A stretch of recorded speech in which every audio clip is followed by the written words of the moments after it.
main speakers, and then we've got Sean's gonna, who's a landowner in the area, is gonna talk a couple of minutes. I'm glad we were able to get somebody else who can talk about things as well. So Tracy Emison is an agriculture and natural resources agent with Cooperative Extension Service out of Oldham County. Derek Shade is a staff engineer with Oldham County Fiscal Court's Engineering Department. And I am Becca Truman. I'm a watershed coordinator. I also work out of the engineering department for Oldham County Fiscal Court. And I specifically am a watershed coordinator for Curry's Fork watershed. Some of what we do is very specific to Curry's Fork, but workshops like this are open to anyone and you know, applicable to really anyone with a stream on their property and also just interested in streams.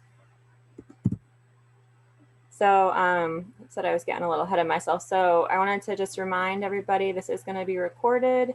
I'm hoping to, you know, have this publicly available after. You're welcome to ask questions in the chat, but also if you want to wait until the end, we'll have times for questions as well at the end of the presentation. But if you have a burning question, you think you're going to forget it, feel free to enter it in the chat and we'll get to that as well. Just reminder to keep yourself muted during the presentation, and then when we have time to have questions and a discussion, feel free to unmute yourself. It would be great to get input from this group. There's resources available so normally if we were in person, you'd get like a whole packet to take home. So there's a bunch of resources available in a Google Drive folder. I'm gonna I'll kind of follow up after this with a reminder. We're gonna keep adding to that as applicable resources become available and we find them. If Google Drive doesn't work for you or you prefer like a printed packet, just reach out and let us know. And because this is funded from a grant, we need to get match for a grant, which means we need to, and we can account for that match based on the time of your time here in this workshop. So if you can go ahead and just type your name in the chat now, and that'll help me track that match, which will really be helpful for our grant. So I'll give everybody a second to do that now.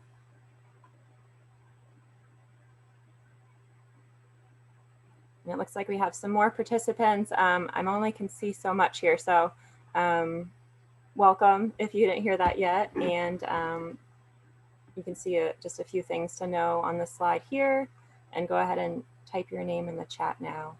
Okay, everybody good, I think. Let's see. So it's early Saturday morning. It's a little chilly out, so kind of get us warmed up here. So it'd be really good to just sort of get a sense from this group. What is your primary motivation for attending this workshop? And I'm gonna launch a poll. I haven't done this yet. See how it goes. So are you seeing a poll on your screens? I think, cool. The teacher's like, yep, appreciate it. And then are you seeing one question or two? Two, okay. I did try to split this up. I messed that up, but it's okay. I'm glad we've got it on here. So I'll give a little bit more time. So yeah, so the first question is, what's your primary motivation for attending this workshop? Anywhere from you just want to be able to enjoy your stream more, and you know there may be some things that you can do to lead to that result, or you're actually noticing some real problems with your stream and you might want some advice on how to figure that out. And then let me go to the next one here. Okay. And then the other one is just thinking about how often do you spend time in and around water for recreation?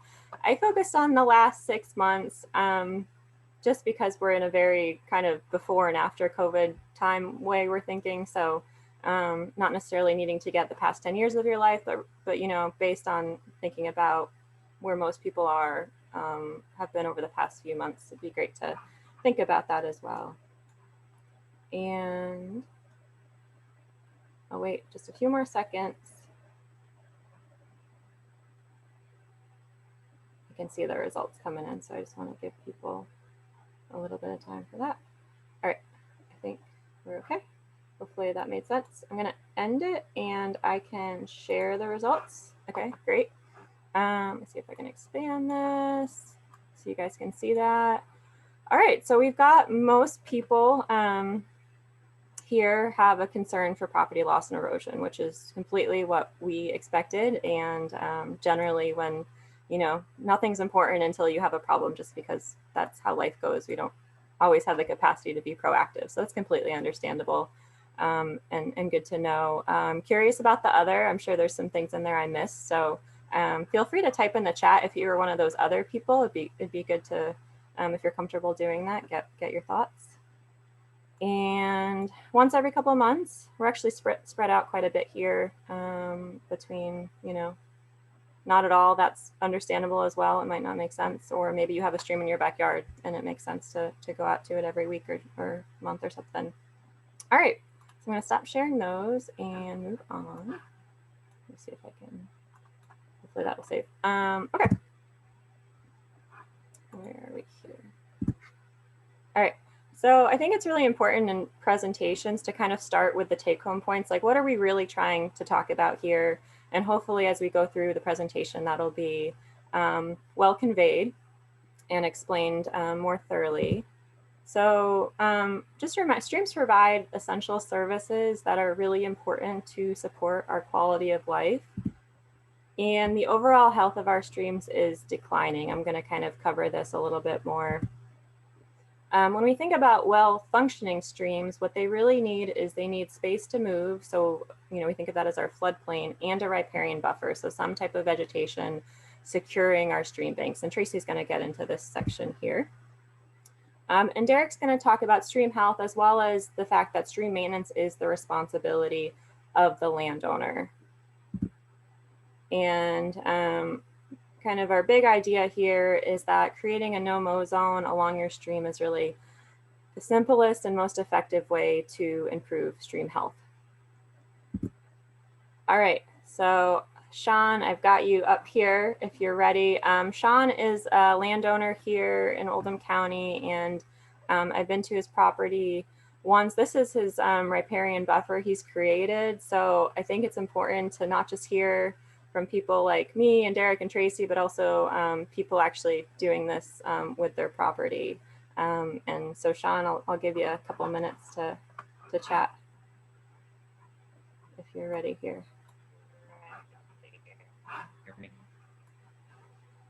Yep, I can hear you. Okay.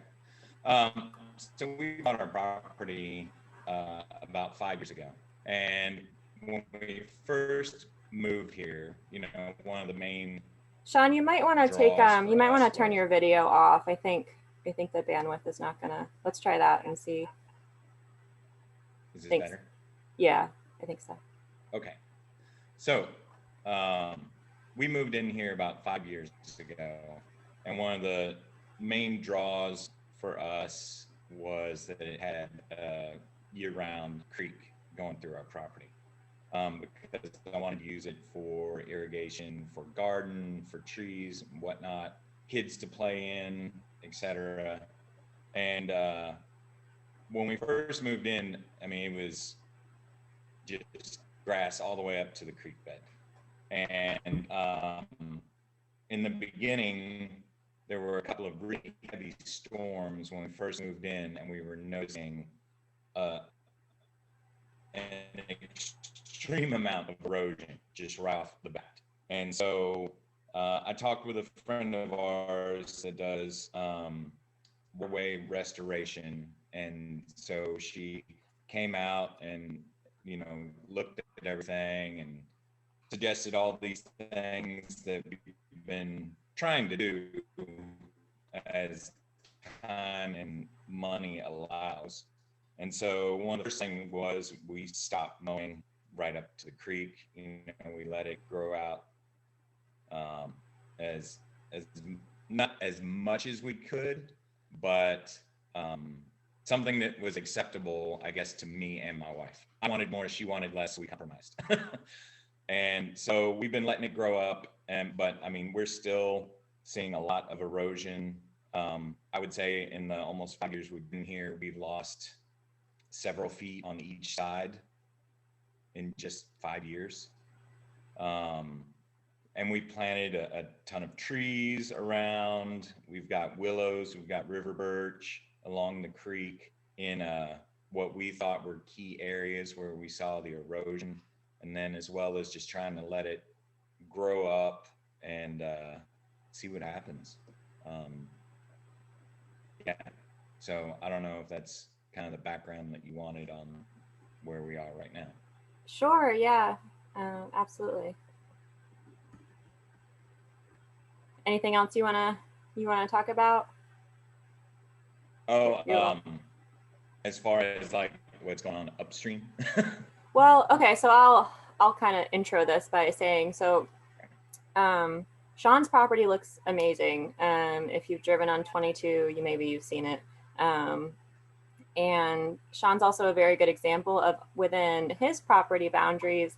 He's basically said, I'm just going to let this area go. He has planted some things, but most of this is just native, like volunteer vegetation that comes in, and it looks really great. But he's a really good example of, even though he's doing something to be helpful, he's still noticing some problems. So it's the idea that it takes really everybody, along the stream to do something like this to really have those cumulative impacts. So I imagine this has helped with the erosion, but it hasn't um, totally negated, future erosion. So it's the idea that we're talking about, and we're going to really emphasize creating a riparian buffer, but that's not like the end all be all of solutions. That's sort of like, that's amazing that you can do that, but we don't want to tell you that's going to totally mean you're not going to have erosion in the future. So what happens upstream is really going to impact your property as well, and vice versa. What you do, he's probably benefited his neighbors by doing this, by keeping some of that erosion in place. um, so feel free to add something else to that, Sean, if you want, but if not, I think Yeah. this is great. if if you literally stand on our property line with our upstream neighbor, it is night and day. I mean, if you've driven down E2, you've probably seen our house. Everybody is always like, what are they building now? They're crazy. But that's us. We're right by the schools, East Oldham. And so right upstream, like our neighbor has done the complete opposite of what we are doing. Like he is literally sprayed and killed all the vegetation along his creek. And I was, what are you doing? this is not what you're supposed to be doing. But you know, and so we have to deal with that. Not only just the water eroding his banks, but then when we first moved in, um, we had noticed him spraying.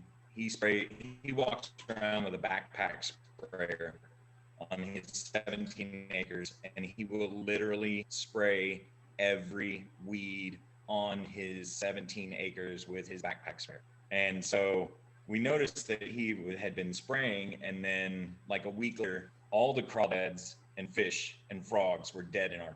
So that was concerning to us.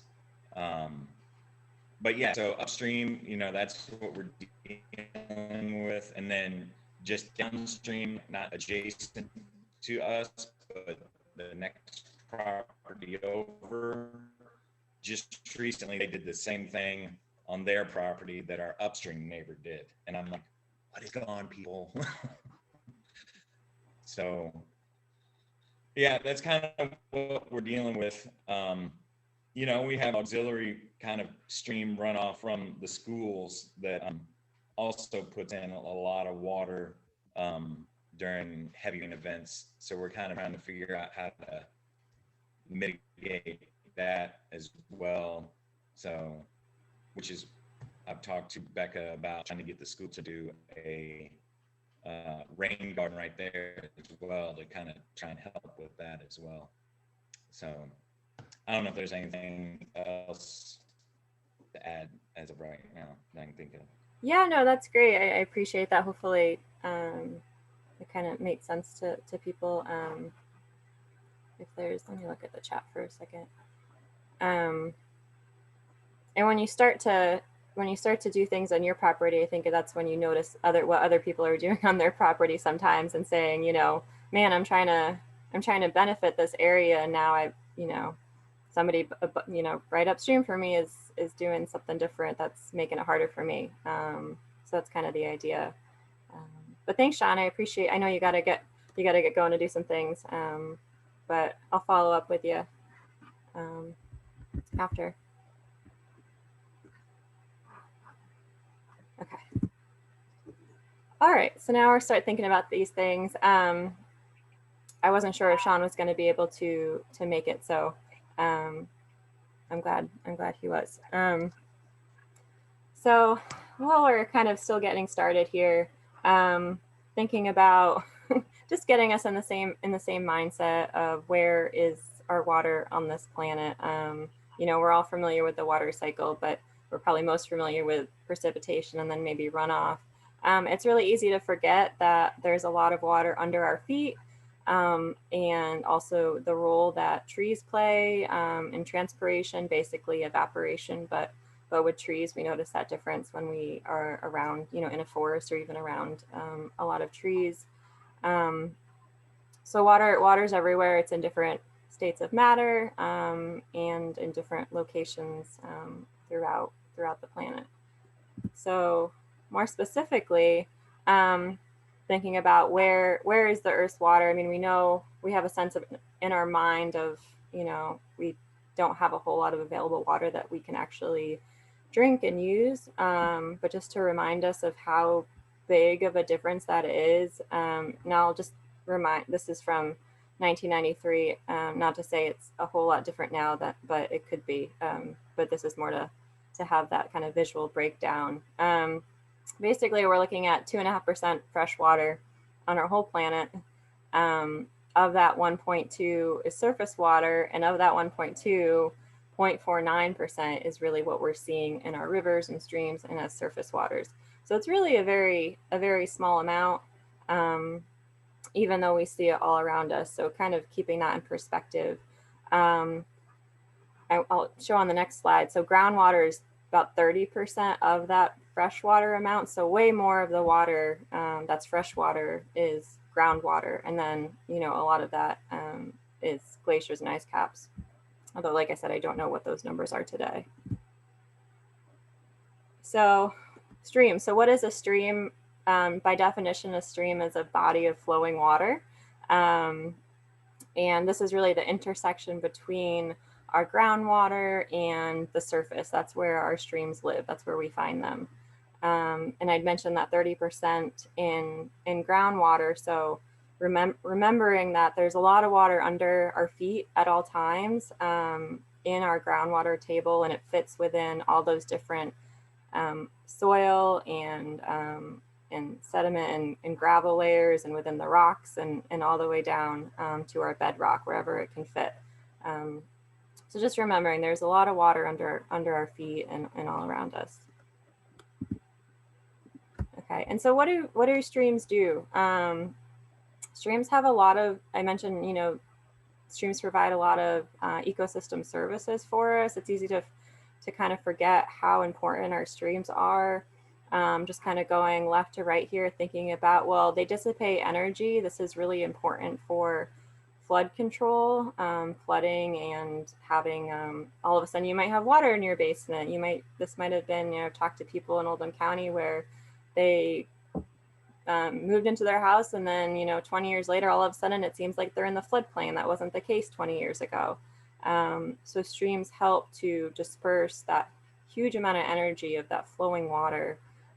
So we're not receiving the huge, the flooding. They produce wetland products. So you can't have a wetland unless you have water at least some time of the year. And those are connected to streams somehow. They sequester sediment and contaminants and nutrients. So this is where we're thinking about when we have pollution. So streams and really soil in general is doing a great job of filtering our pollution and connected with the vegetation that's often associated with streams and wetlands that's specific to kind of vegetation that has roots and wet feet and needs to have wet feet. So there's water some time of the year, or maybe all throughout the year. But that really helps to filter not just typical pollution we think of as chemicals or anything, but also sediment, which is our number one pollutant in Kentucky. And sediment is really just our soil that's getting washed away, it's getting eroded away. Providing habitat, the riparian area that Tracy's going to emphasize is really like a unique area. It's a unique habitat, but the biodiversity within that seemingly small area is huge. Aesthetic services, recreation, that's a big reason people care about their streams. They want to fish, they want to boat, they want to bring their families out, or they just want to get in nature, which hopefully we're all able to do right now. And so they take all that water and they basically filter it and they put it back into the water system, right? And so sometimes that's a stream, sometimes that's a groundwater, but it's really, it's cleaner at that point, and that's a really important thing to remember. So I'm gonna take a minute, I'm gonna kind of be brief. I know we might be a little short on time. I did mention, if you haven't, some people came in sort of a couple minutes after 9. We're probably going to go a little bit after 10, but if you're really limited on time, not to worry, feel free to sign off, and we are going to record this and can send it out later. But there's some good things to cover, so I apologize if you really want it to be less than an hour, but we're going to try. So how are our streams changed? So a big emphasis of this discussion is talking about our streams look quite a bit different than they did 10, 20, 50 years ago. Streams naturally change, they naturally move, so that's a factor too, but a big part of that is that the landscape has changed, and the changing of the landscape is really connected to how our streams look. So as watershed coordinator, I can go to the stream and I can look at the stream itself, standing, with the stream in front of me, and try to look and see what's going on. But I don't get the whole picture unless I look upstream, unless I look throughout the landscape, throughout the entire watershed or the area of land that's feeding that stream. And there's a lot of ways I can go with this. I'm going to focus on urbanization or development and kind of the cycle of what happens and the factors that what happen. So what happens when you take, say, an area that's forested and, we need to put in a development, we need more room for people. So generally what happens is you remove the topsoil layer. That topsoil layer is, like I mentioned in the last slide, soil is has huge importance for filtering out pollution. And so when you remove the topsoil layer, you've reduced all that ability for that land to filter water, bring it into the groundwater table, clean it, send it out back to a stream, basically back into the system. So these are all connected. It's kind of a cycle, but they're all intertwined. So we're increasing impervious surface. Impervious surface is just land that it could be pavement, it could be rooftop, it could be your lawn. It's surface that the water just doesn't have the ability to infiltrate in. So pavement and parking lots are really the most obvious. But I mentioned lawns because oftentimes our lawns are really compacted.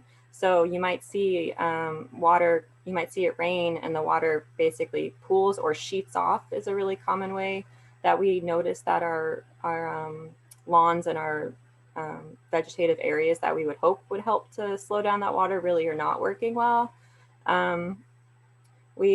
Part of this process is like the removal, the reduction, and the alteration of our small waterways. So a big thing to keep in mind is we have less streams now because to do things like put in a development, those little like intermittent streams are often changed or altered, or there's a lot of waterways that we might not know of that can just be gone now.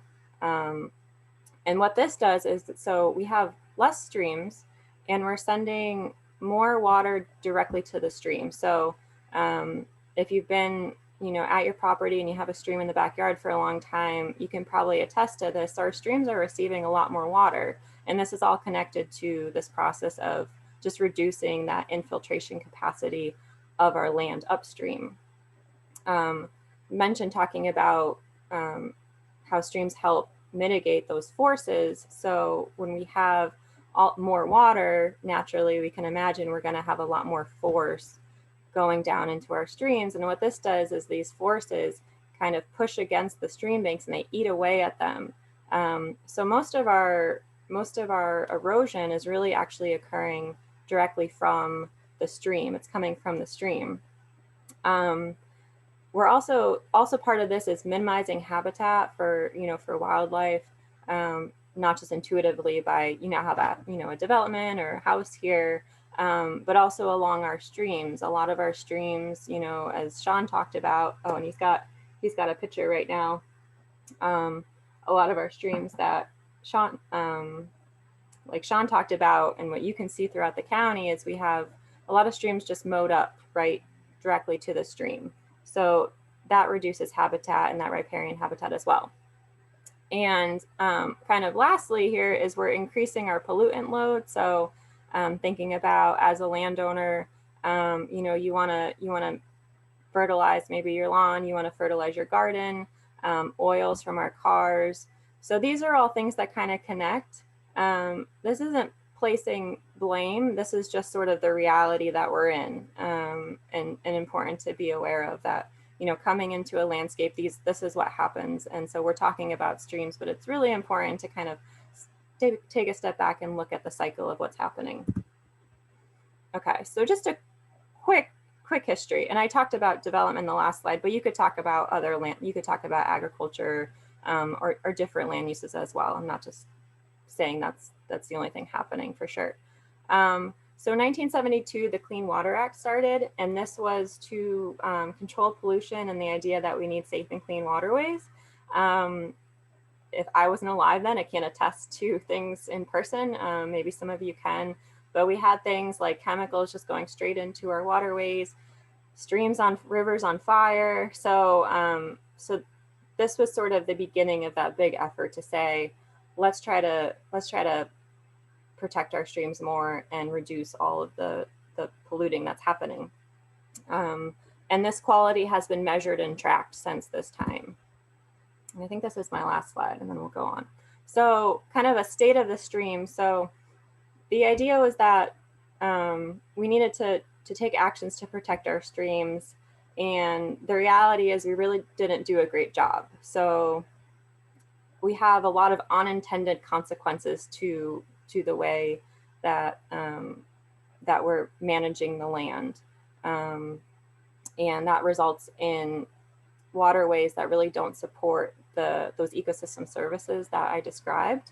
And the way that's measured in this, so our streams are impaired. That's a real term that's used when you're describing water quality, and they described by this by saying that we're seeing really high levels of bacteria that can come from not just agriculture, but failing septic systems, leaking sewers, animals like geese and deer are a big contributor to bacteria in our waterways.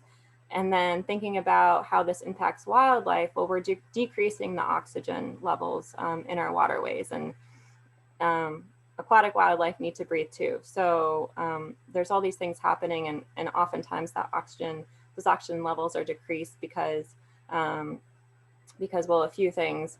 And one of the big things that's really important to convey is because our streams are warmer. So when you remove the shade from a stream, it's going to be warmer. That kind of is intuitive. So by doing things like mowing up to our streams, not having that riparian area, our streams are warmer and they have less oxygen in them. So this map right here, it's a little bit hard to see, but I just want to convey that most streams except for Harrods Creek, I think this is Harrods Creek, a big part of that. So the green is generally pretty good. The yellow is sort of in between, and then the red, which is Curry's Fork, which is what I work on, is impaired, meaning it has these big issues with bacteria and decreased oxygen and what we're talking about. So a lot of the streams in Oldham County are impaired. Most streams are impaired is the reality that we're in. If I showed you a map of Kentucky, every county in the whole state of Kentucky has impaired streams. Probably every county in the whole country has impaired streams. So this is really just kind of the state of where we're at with our streams, and really the emphasis that I'm going to move on now to have Tracy come in, that having the support of individual landowners who own the streams is really essential if we're going to sort of make headway here. All right, so I'm gonna give it over to Tracy, and if you have any questions, like I said, as we go throughout, feel free to put those in the chat, and I'll mute myself. All right, Becca, thank you. So we're going to move kind of into stream function and habitat, but I want you to notice that you're going to hear some key words and some key concepts repeated. You will have already heard Becca mention them, or maybe Sean mention them, and you'll probably hear Derek mention them too. So all of these things are important. I'm assuming you guys can hear me okay? Thanks, Darcy. Next slide, please, Becca. So first we want to talk about what are the key components of a healthy stream. A healthy stream should have floodplain access. A healthy stream should have meanders, which are simply the bends you see in the stream. We don't want a straight channel that looks like a water slide ride. A healthy stream needs to have pools and riffles. We want to have good in-stream habitat, and a healthy stream is also going to have a buffer zone. And we'll talk about each of these things. Next slide, Becca. So floodplain access, I think this is it makes me feel like this is a little bit counterintuitive, because normally when we say the word flood, people have a negative reaction. So they're thinking, I don't want to flood in my backyard, or I don't want my property to flood. But for a stream to be healthy, for it to function correctly, we want to see floodplains. It's something that allows overflow on both sides of the creek or the stream. And this helps slow the stream down. It reduces the risk of the soil on the inner banks of the stream from being eroded and undercut, so that you're going to have huge chunks of land falling into your stream. A floodplain is important to the stream's ecosystem, and it also actually minimizes human-related problems of flooding. So a floodplain is a natural area where water can naturally go over the edges of the bank. This is important. It's nature's way of holding the flood water that was later on going to recharge the stream and recharge our groundwater. Next slide, Becca. We also want to see meanders in the stream. This is a beautiful photo. When you have good floodplain access, you're going to have a stream that meanders or has bends in it. And the bends are important because it reduces the water speed. You don't want water shooting down a straight channel. That's when we have erosion occurring. This is definitely not what you want to see. Next, thank you.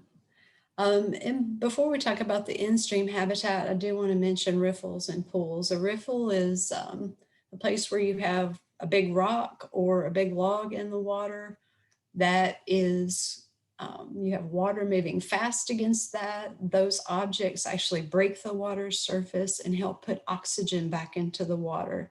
So that's a way of nature aerating the water, and oxygen is important to the aquatic life you've got there.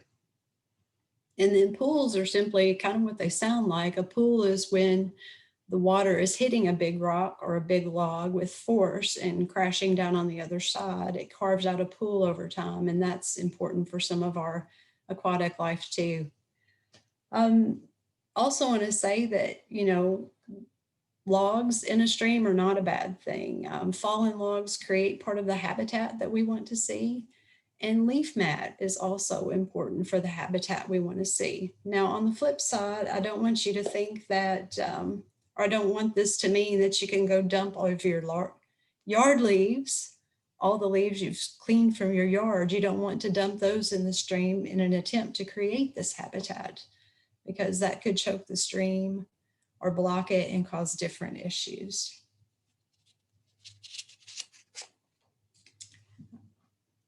So a healthy stream should have a buffer zone. When I first started thinking about buffer zones several years back, planning for a program like this, I would refer to a buffer zone as being an area where the land and water meet. But a buffer zone is actually more than that. A buffer zone needs to have the right type of vegetation to make it a buffer zone. You want to see a mix of trees and shrubs and grasses. We want to see good vegetative cover. And I do want to note too, a lot of times we see these areas where streams or where creeks and land meet being in people's backyards or through the front of their property, whatever the case is. And over time, those are residences, right? So they have lawn grasses. And sometimes we also have shade. And so any of you who are yard lovers will know that our cool season grasses that we have for yards here, fescues, bluegrasses, ryegrasses, those do not grow well in heavy shade. So they're never going to thrive in that type of environment. So if you do have property, streams running through your property, and you have some heavy shade, you're going to need to consider some other plants besides our typical lawn grasses to help hold the banks in place. Next one, please, Becca. So we've touched on this. A buffer zone helps filter our runoff water. What we don't want to see happening is our soil going into the stream. Not only is it a factor of affecting the aquatic life health, but we don't want to lose our good topsoil. My degree in college was soils and crops, and so I'm a soils geek from way back. And we know that when we lose topsoil, that's something that has taken us hundreds of years, up to 1,000 years to create just 1 inch of topsoil. So it's an important resource, just like water, that we can't afford to waste. The buffer zone, a healthy functioning buffer zone, is going to capture and uptake nutrients. Those nutrients can be from fertilizer, they can be from manure, from animals, they can be from a malfunctioning septic system. So a buffer zone is going to help take care of those issues. And they also serve to intercept pesticide runoff.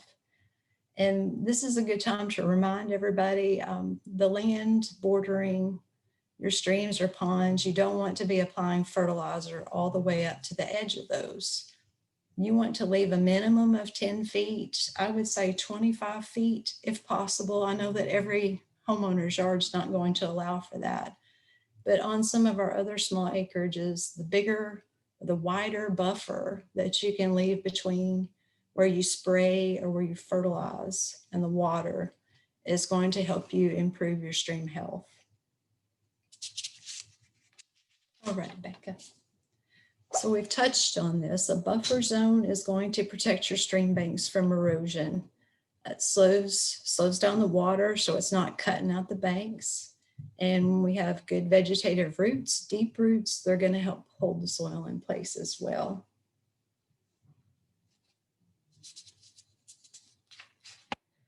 A buffer zone, the plants in it, it's also providing wildlife habitat. Another key point to think of is a good buffer zone is going to have some tall plants that actually provide shade to the water. You don't want the water scorching hot. You want it to have some shade to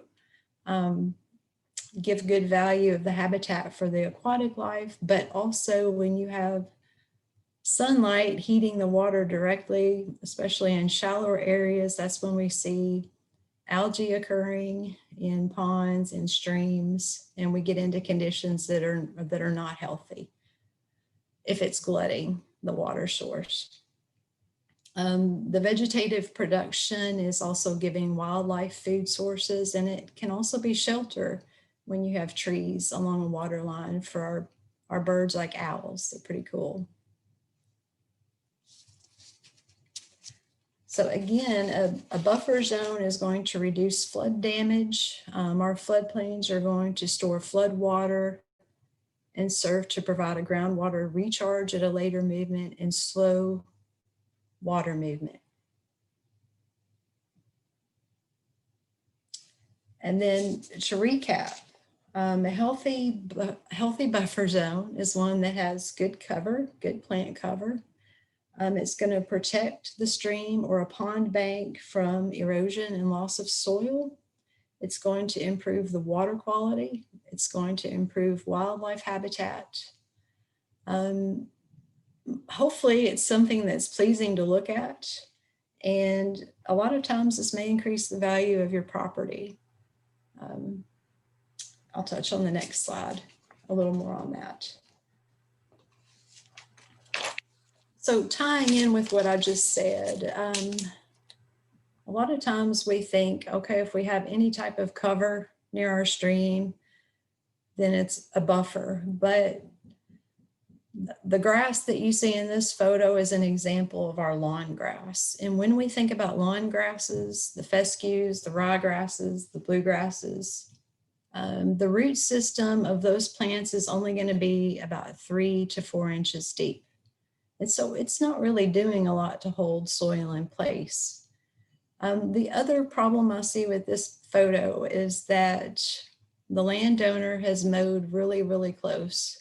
So when you're trying to maintain a good stand of lawn grass, those cool season grasses that I mentioned, you want to never mow lower than 3 inches in general. If you repeatedly mow grass lower than that, what you are doing is reducing the plant's ability to capture sunlight from those leaf blades or on those leaf blades and store energy. And when photosynthesis is reduced, you also see a reduction in how much energy the plants can store in their roots. And that means they have less ability to survive from year to year. So what we see in a situation like this with very close mowing, whether it's your lawn or your pasture, is that over time, the grass thins out and erosion is more likely to occur. So compare that with native grasses, with trees, with native shrubs. They're going to have a more extensive root system that goes much further down than that 3 to 4 inch of our lawn grass. So that's something to think about. And whether you decide to quit mowing and allow native plants to move in over time on their own, or whether you create an intentional planting. A buffer zone should be made up of several combinations of types of plants. And if those can be native plants, that's even better. So I'm turning it over to Derek now.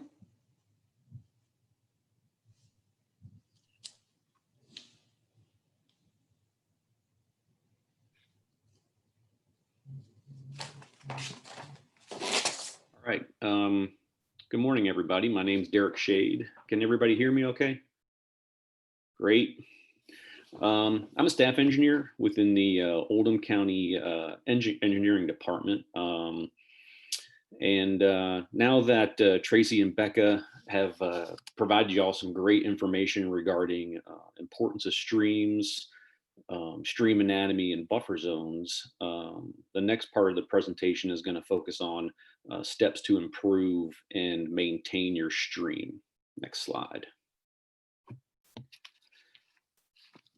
So here are some steps that we're going to focus on to maintain a healthy stream. So the first thing we're going to look at is how to assess your stream to see if it's healthy.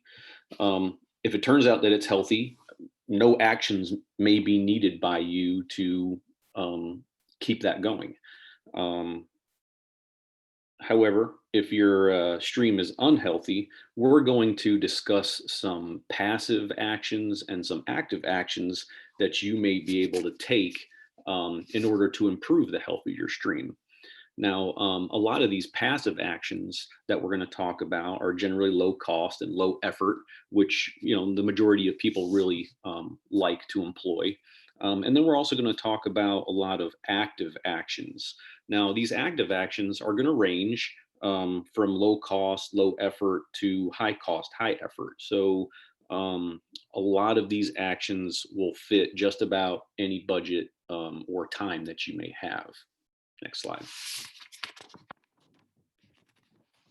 Okay, so we've talked a lot about these facets already, these characteristics of an unhealthy stream. I'm just going to re-highlight some of them real quick. So, as discussed by Tracy, the floodplain is an area on either side of the stream that the stream wants to expand into, after a rain. The general characteristics that a stream will present itself with if it doesn't have good access to its floodplain is you're going to have stream banks that are vertical or nearly vertical. And you're going to be able to observe a lot of bare soils, stream bank erosion, and a lot of these banks will actually slough off or fall off into the stream. As Tracy also mentioned, you want a stream that meanders.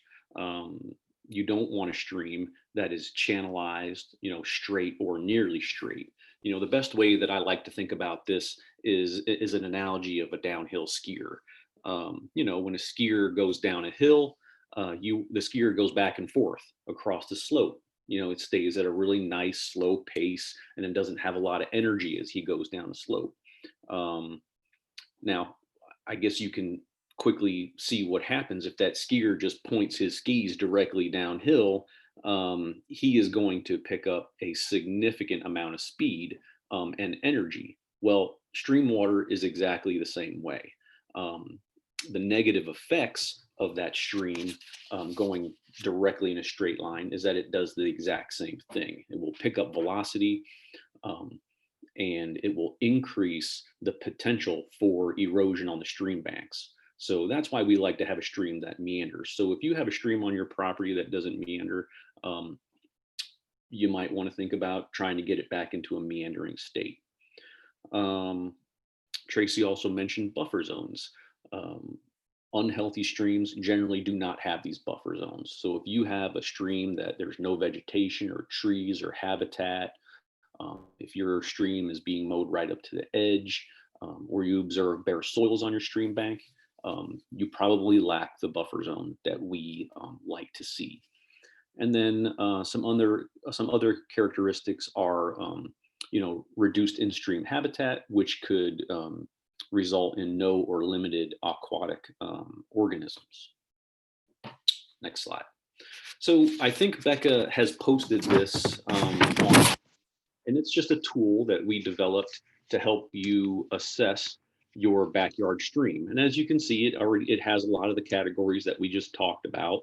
And it helps you through the use of red and green to identify what is not good versus what is good when you try to assess your backyard stream.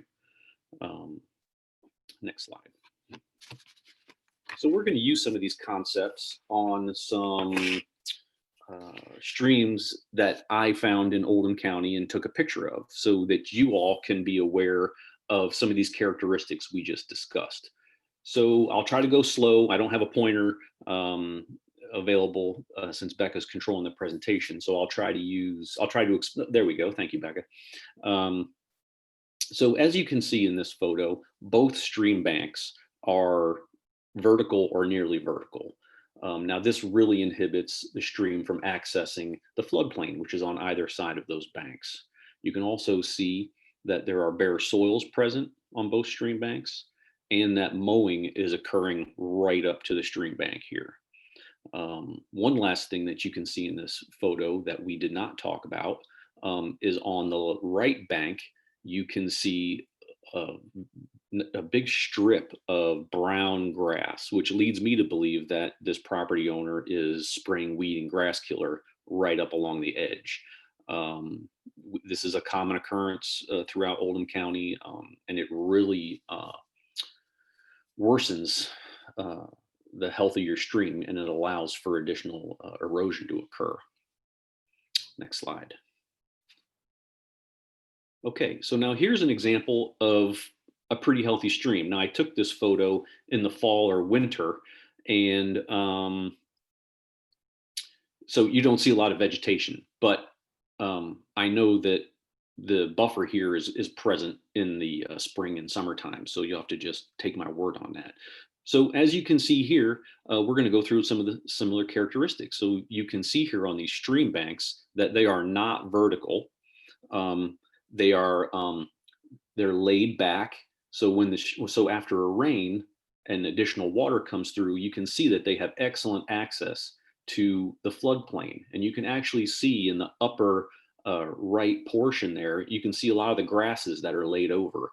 That's probably from the water that is coming down the stream, and is, after it rains and it floods and it's being able to move downstream. It's just pushing some of that vegetation over. You can see that there's no bare soils, and you can also see the remnants of the buffer zone, which is really great. Next slide. Okay, so here we have another example of an unhealthy stream. And as you can see here again, it's highlighted by stream banks that are nearly vertical. You can also see that there's bare soils present throughout the stream. Once again, there's no real buffer zone. There are a lot of trees present, which is great, for holding the soil, but there's no real buffer zone up to the edges. You can see it's being mowed right to the edge, and really could use the benefits of a buffer zone here. Next slide. Okay, so now that we can identify some of the characteristics of an unhealthy stream, let's talk a little bit about some of the actions that we can do to improve that stream. And Tracy gave you some great information on this already, so I'm not going to spend a whole lot of time on it. But one of the best passive actions that you can take to improve your stream is to create a buffer zone or a no-mow zone. And just let plants that naturally establish there take root and grow. It's very easy, it's low maintenance, it's cheap. You can utilize existing seeds, and you can easily get rid of unwanted plants just by going in there and picking them out. Now, there is one important thing that you have to keep in mind, is that some homeowners associations may not approve this or find it acceptable for some properties. So definitely check in with your local ordinances or your HOA restrictions before you start to implement these buffer zones or no-mow zones. Some of these HOAs and counties may not approve of them because I'm sure we can all admit they look a little bit unkept in some instances, even though they do have significant benefits. Next slide. So the next two slides, I'm just going to show you some no-mow zones that have established themselves after one or more growing seasons. And this is a good example of one. Next slide. And here is an additional example of a no-mow zone or a buffer zone. Next slide.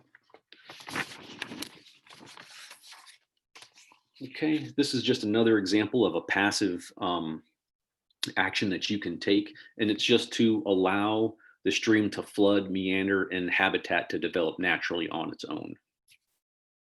Next slide. Okay, so let's talk a little bit more about some of the active actions that you can take to improve your stream. Now, typically when we talk about active actions, these are things that are associated with more deliberate planning, plantings and maintaining of specific trees, shrubs, and grasses, within your buffer zone and within the stream area.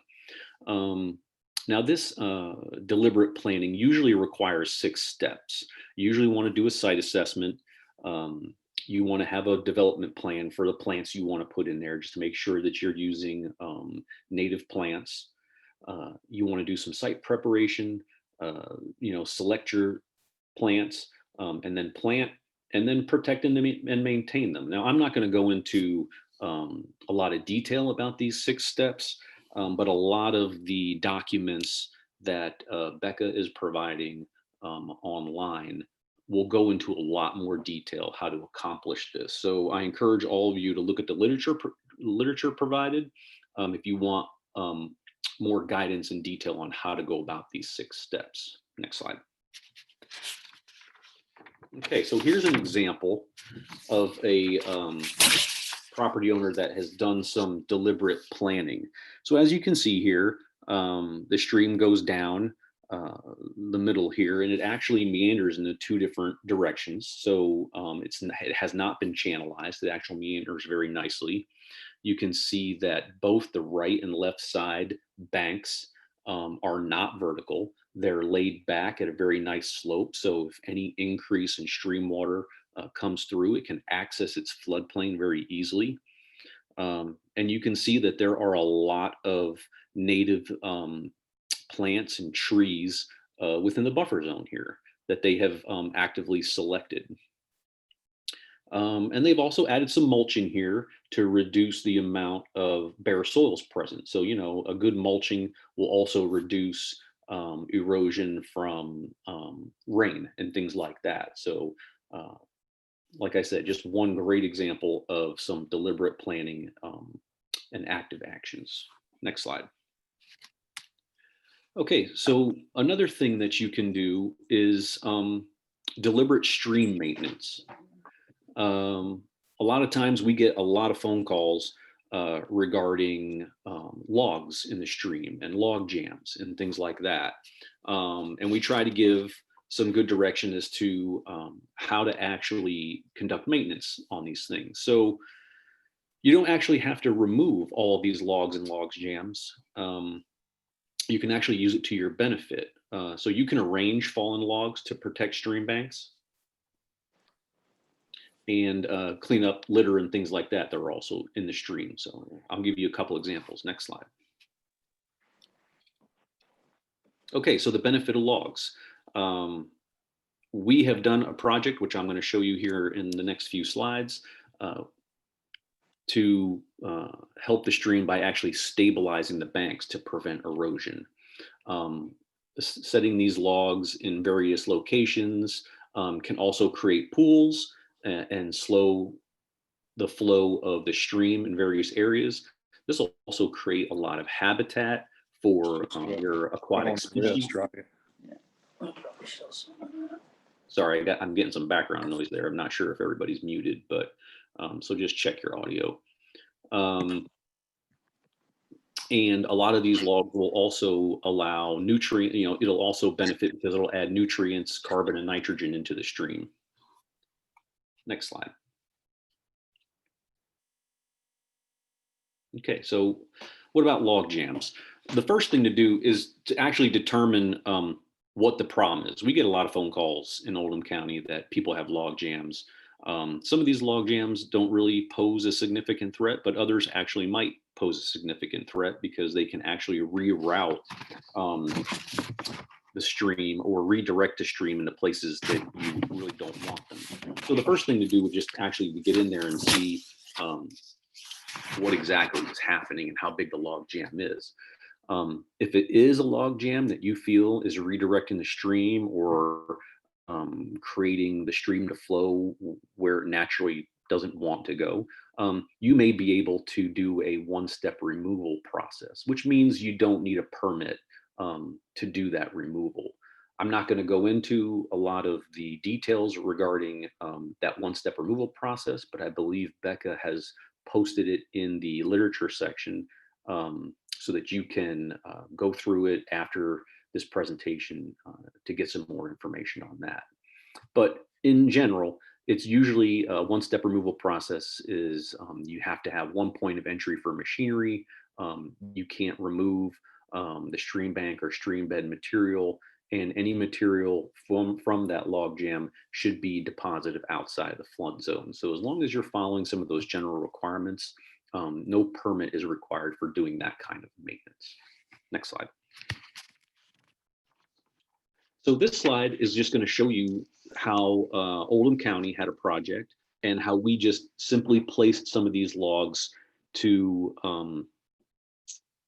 get some of these benefits for the stream. So here in this example, you can see that we've just placed some logs across the bank.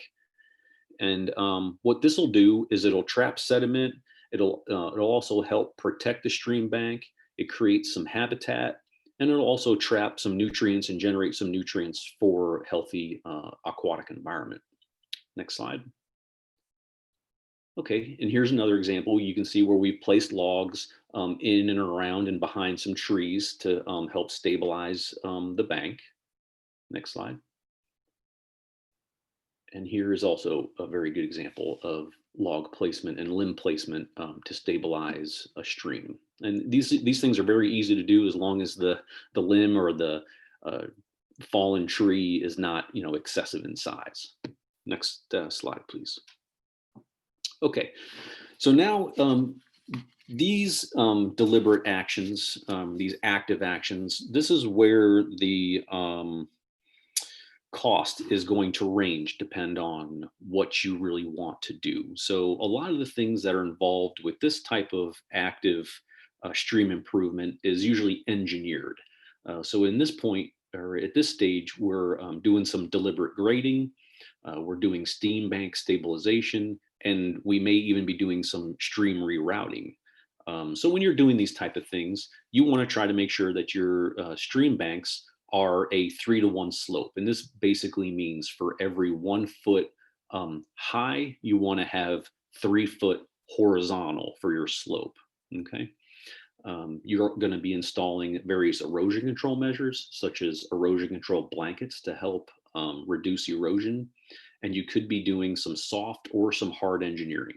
Soft engineering is usually through the use of some type of organic or plant material, such as live stakes. And hard engineering is usually through the use of some type of riprap or gabion basket. Now, riprap is usually just larger stones, and your gabion baskets are generally large stones inside of a wire mesh to hold it all together. Next slide. So I'm just going to highlight a few examples of projects that we have done in Oldham County to show you some of this more active approach to obtaining a healthier stream. Now, this is one restoration project in Curry's Fork that was done. As you can see from this photo, this is the pre-photo. There was a tire wall in place, and this homeowner was trying to stabilize their stream bank with things that they had available to them. So let's look at this a little bit closer. Next slide. So in this first photo, you can see that we've removed the tire wall that was up on the steep embankment. We've removed some vegetation and some trees so that we have access to the heavy equipment to get in here. Next slide. And here you can see that we have eased some of the slopes back on the right. We've added some large rocks to the toe of the slope on the left. Now, adding these large rocks is going to help us to stabilize the bank, and it's also going to help minimize the amount of erosion. Next slide. So here you can see the next step. Now we've backfilled the slope on the left and then added some erosion control matting on both the left and the right to minimize the erosion and let all the native plant species and live stakes that we planted actually take root and stabilize. Next slide. And then this is after 1 month. You can see a lot of the vegetation is starting to pop green. Next slide. And this is actually after, I want to say, 2 to 3 growth seasons. You can see a lot of our live stakes have taken. A lot of the vegetation is coming in full, and the stream has really, stabilized itself and is really healthy right now. So this is a good success project that we had. Next slide. Yeah, and this is 2 years later, just so everybody knows. Thanks, Becca. So here's the same project, and this is just a little bit farther downstream. And as you can see, it's a lot of the same stuff that we just talked about. We removed a lot of the trees and vegetation so we could get our equipment in here. We eased the slopes on the left and right banks. We added some large rocks to the toe of the slope on the right.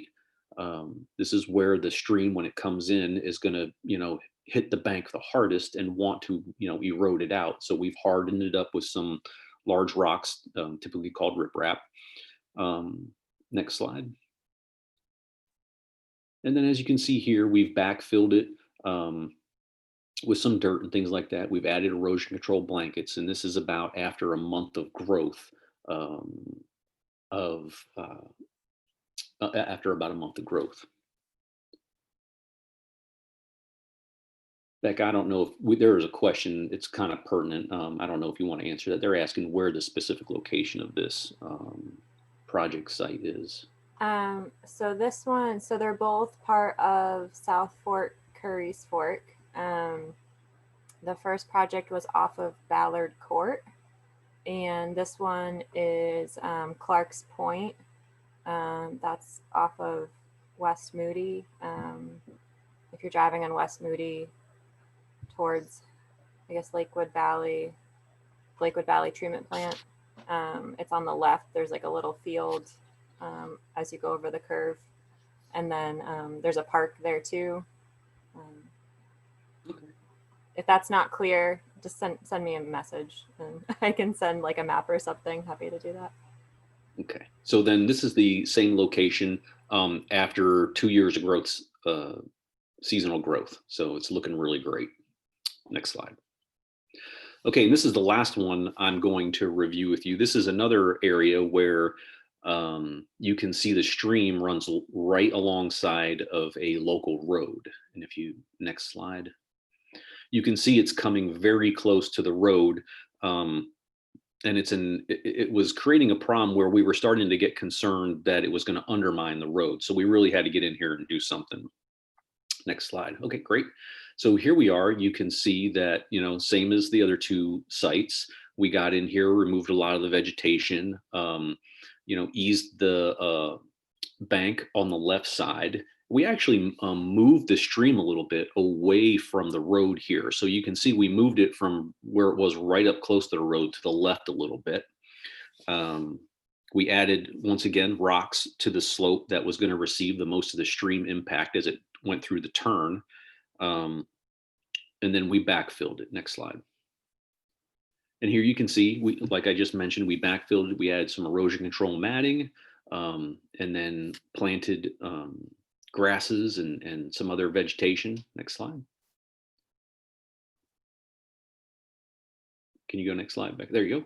And there it is after about 2 seasons of growth. So you can see it's established really well, and it's looking great. Okay, next slide. And this one is on East Moody Lane, right off of Highway 53. So probably pretty common road people drive on. I know we're a little after 10. I apologize for going long. That's my fault. We'll still have a few more minutes and then time for questions. If you do have to head out, I understand. If you haven't put your name in the chat, please do that. But we've got some more important information to share if you have the time. Okay, next. Okay, great.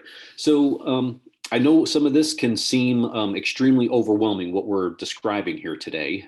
So to help you, there are many resources to assist you if you want to undertake some of these passive or active restoration projects. So if you're really interested in doing something like this, I encourage you to reach out to us. You can get a hold of us through the Oldham County Engineering Department at Oldham County Fiscal Court. We can help with those items listed, which include storm sewer, stream assessments, drainage area assessments. We can give recommendations for corrective action. And we also have a 50/50 flood grant that you can use to assist with projects if you have stormwater runoff, entering your structures and things like that. You can get a hold of Becca. She's the Oldham County Curry's Fork Watershed Coordinator. She can also do stream assessments and recommend corrective action. And you can also get a hold of Tracy Misson at Oldham County Cooperative Extension Service. She also does stream assessments and recommends corrective actions as well. And then I believe Becca has a very comprehensive literature that she's providing you. Next slide. And it includes a lot of these resources that are going to give you a lot more detail if you read through these into the brief presentations that we've provided you here today. And did you have anything else to add, Derek? No, that's I don't about wanna it. cut you off. Okay, great. Okay. Thank you. So yeah, so as